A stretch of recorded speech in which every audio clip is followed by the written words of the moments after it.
The Roman Empire, a colossus of military might, shaped the ancient world with its legions and its will. But behind every disciplined soldier and every triumphant march stood a hidden multitude. These were the forgotten, the unseen gears in Rome's war machine, the camp servants. Their lives were a ceaseless cycle of grueling labor and quiet suffering, their existence defined by the needs of others. They built the temporary cities, hauled the burdens, and cleaned the filth, all while remaining mere shadows in the grand epic of Roman expansion. They were present in staggering numbers, sometimes outnumbering the soldiers themselves, yet history rarely whispers their names. This is their story, a testament to those who existed only to be forgotten. The invisible workforce. Who were they? When we picture a Roman legion, we often see rows of disciplined, heavily armed soldiers. But a Roman army on the move, or in a permanent camp, was far more complex. It was a bustling, mobile city, and it needed countless hands to function. These non-combatants were broadly known as camp followers, a term that covered a diverse group. They included slaves, freedmen, merchants, cooks, laundresses, prostitutes, and even soldiers' unofficial wives and children. Many were personal slaves of individual soldiers, especially officers, who brought their own retinue on campaign. These might have handled personal grooming, prepared meals, or managed a soldier's equipment. Other camp servants were employed by the legion itself, or by contractors who supplied the army. These individuals performed a wide array of vital tasks that kept the military machine running. Without them, the Roman army, for all its combat prowess, would have quickly ground to a halt. Their presence was so crucial that armies often depended heavily on their services, even if they sometimes complicated logistics and security. A day of endless toil life for a Roman camp servant was a relentless routine of physical labor, often from before dawn until after dusk. Their day began with the trumpet blast, just like the soldiers, but their tasks were different. While legionaries prepared for drills and inspections, servants were already at work. Their most fundamental role involved logistics. The Roman army marched with an enormous baggage train, and every tent, every tool, every sack of grain had to be carried. Servants were responsible for transporting supplies, setting up and dismantling the intricate marching camps each day, and digging the fortifications. A marching camp was a small, temporary fortress, complete with ditches and ramparts, built anew almost every night. This monumental construction effort, often completed in mere hours, fell heavily on the shoulders of the camp servants and non-combatant auxiliaries.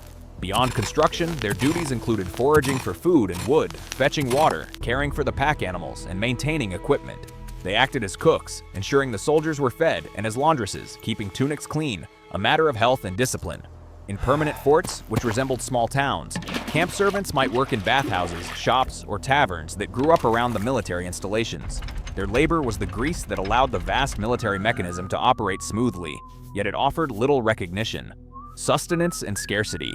The diet of a Roman camp servant was likely meager and monotonous, certainly worse than that of a legionary. While soldiers received a regular ration of wheat, which they often ground into flour and baked into bread or cooked into porridge along with bacon, cheese, and sour wine, servants often subsisted on less. The army's priority was feeding its fighting men. Servants would have relied on whatever the army supplied, supplemented by foraging or purchases from merchants if they had any meager earnings. Food poisoning was common due to limited preservation methods. Their meals likely consisted of coarse bread, gruel, and bean or pea pottage, with meat being a rare luxury. The daily struggle for enough food was a constant companion, especially during long campaigns or in harsh territories where provisions were scarce. Their bowls, simple and often made of wood, were symbols of their dependence, and losing one meant going hungry. The ever-present dangers. Life on the fringes of a Roman army was inherently perilous. While soldiers faced the direct threat of battle, camp servants were vulnerable to a multitude of other dangers. Disease was rampant in crowded, often unsanitary camp conditions.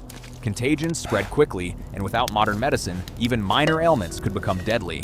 Many would have succumbed to illnesses that soldiers, with slightly better provisions and access to rudimentary medical care, might have survived. Violence was another constant threat.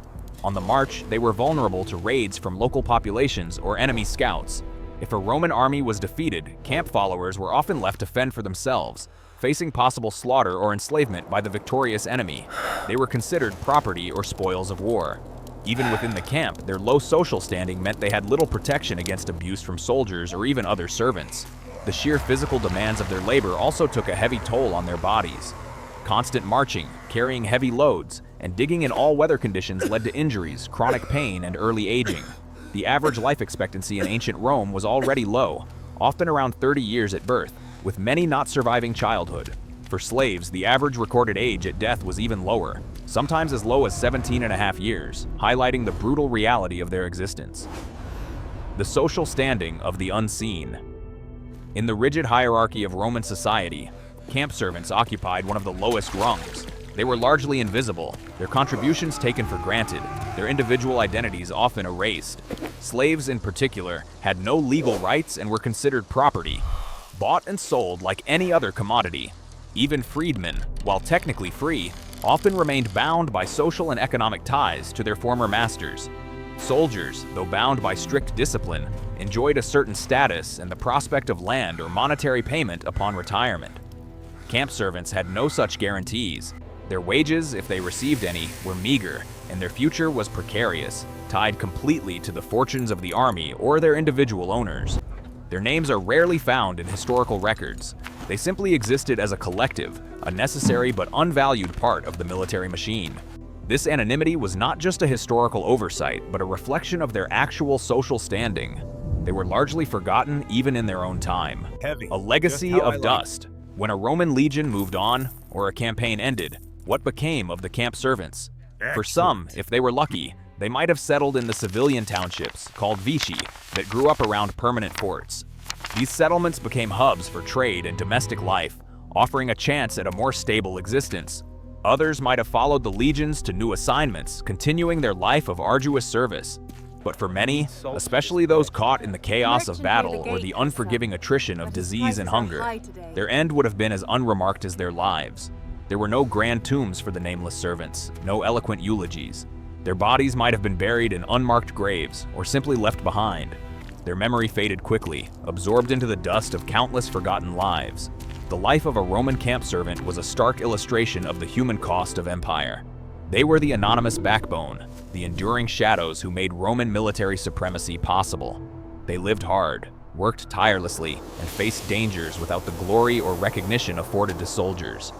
Their existence was a silent testament to the raw, unglamorous reality of ancient warfare, a life lived entirely in the service of others, destined only to be forgotten. Conclusion. The vast military might of Rome relied not just on its legionaries, but on a hidden army of camp servants. These individuals, whether slaves, family, or civilian contractors, endured lives of constant labor, scarcity, and danger. They built, cleaned, hauled, and fed the legions, all while existing on the margins of society, largely unacknowledged and easily forgotten by history. Their story reminds us that the grand narratives of empire are built upon the sacrifices of countless unseen hands. If this journey into the often overlooked lives of Roman camp servants brought a new perspective, consider sharing this video. What aspect of Roman camp life surprised you the most? Tell us in the comments below, and if you seek more histories of the hidden figures and harsh realities of the ancient world, subscribe to our channel for more deep dives into the past.